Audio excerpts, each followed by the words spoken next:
The worst case of road rage we've come across. All of it caught on camera. He's jumping on my bonnet. I smashed my windscreen. So now watch and listen as we ride with an innocent driver who found himself the target of a madman. Neil Dawley reports. It started innocently enough with Ken Olsen taking a weekend drive south of Brisbane when trouble struck. Everything was fine, and the next thing I just got rear-ended. I looked up in my rear vision mirror and there's a bloke gesturing and pulling signs at me and going berserk. A camera in Ken's car records what happens next as the driver in the black ute comes into shot, crossing double white lines. At that stage, he just appeared to be coming up beside me so that he could scream at me through the open passenger window. Ken keeps going before the ute appears again, this time on the inside. And he's going berserk at me again, gesturing and pulling signs and things. So I thought, well, I'm not sure this is a good idea to pull over. This bloke seems a little bit unbalanced. Moments later, there's nothing Ken can do to avoid the ute. He's gone onto the grass verge, pulled over straight in front of me, and then immediately applied his brakes. And I had nowhere to go. I just went straight into the back of him, collided with the back of him. He then jumped out of the passenger door and came running up to my vehicle. So again, I thought, well, he's not coming to talk. He meant business. That's the sound of the man punching Ken's window as he drives off. Well, now I realise that this bloke doesn't want to just stop and exchange details. He's got something against me, and I'm now a little bit nervous, but I'm still thinking, well, hang on, he'll cool down. We'll drive down the road a little, he'll cool down. But things were about to heat up even more as the chase continues along the wrong side of the road and off-road. He then came around the left side of me and tried to pull in front of me again. I went onto the wrong side of the road. There was no traffic coming at this stage. I went over onto the right-hand lane. He continued to follow me. Catching up and ramming Ken's vehicle as the road rules go out the window. So I had to go onto the footpath. Got onto the footpath, rode along, went over traffic islands with him in pursuit. As I got around the traffic island, he crunched into the side of me. So I had to go onto another footpath to get away from him. Thankfully, there were no people. There's usually people on there on a weekend, walking their dogs, pushing prams, cycling. Trying to escape, Ken narrowly misses this car as he's forced to run a red light. Your call is being connected. Ken just keeps driving and keeps his nerve, calling 000. Yeah, g'day. I've got somebody trying to run me off the road. He's doing it right now. So do you want to speak to the police? Yes, please, quickly. This bloke's chasing me all over it.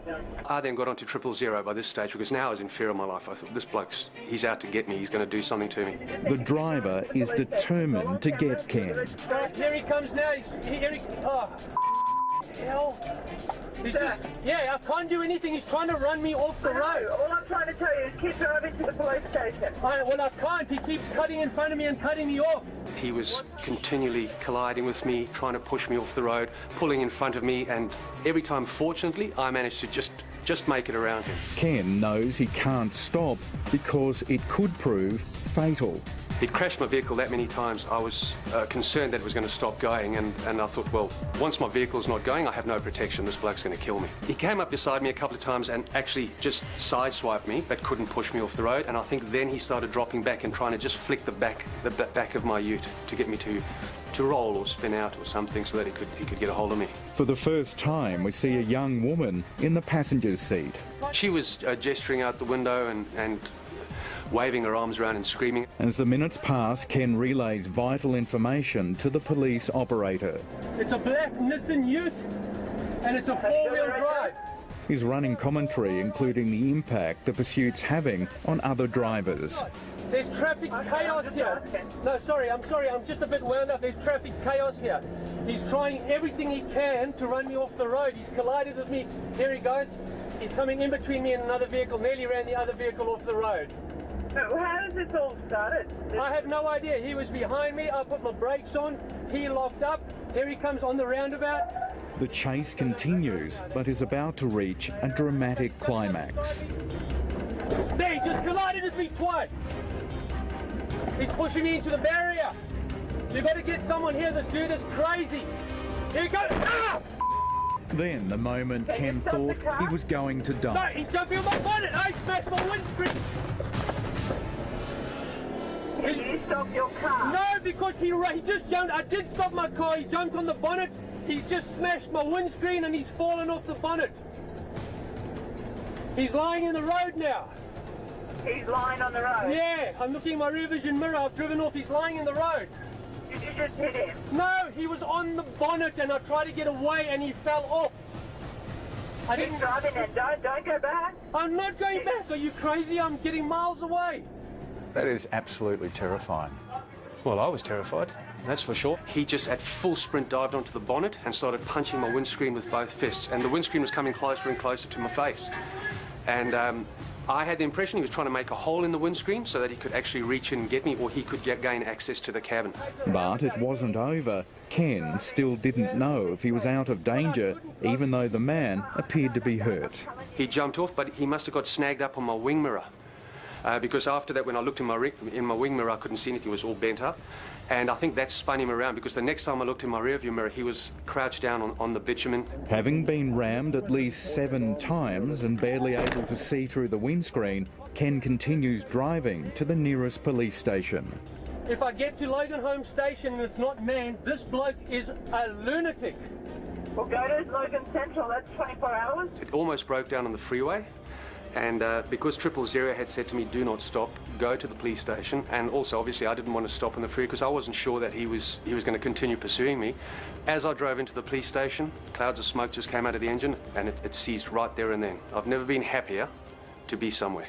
A former police officer, Ken investigated several road rage incidents over the years, but never imagined he'd be involved in one as violent as this. This has shaken me. This is something you don't expect, and it's something that is very difficult to deal with. How do you deal with somebody trying to, what I think, kill you on the road? So, yeah, I'm struggling. Yet another victim of the increasing number of road rage incidents which are turning quiet suburban streets into bitumen battlefields.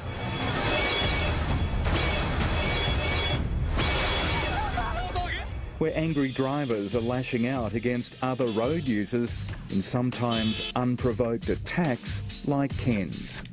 I had no choice in this matter. If I had just stuck to the road rules, I wouldn't be here talking to you.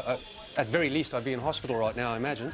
The driver who terrorised Ken might have been caught on camera, but he's still on the run, despite that damning dashboard vision being given to police. Ken says his attacker must be taken off the road, and quickly.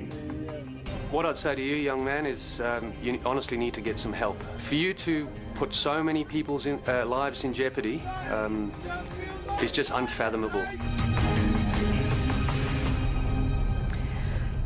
Amazing vision, isn't it? We've had word that police have now been contacted by the driver of the ute. He's planning to hand himself in tomorrow morning. We'll let you know if he does.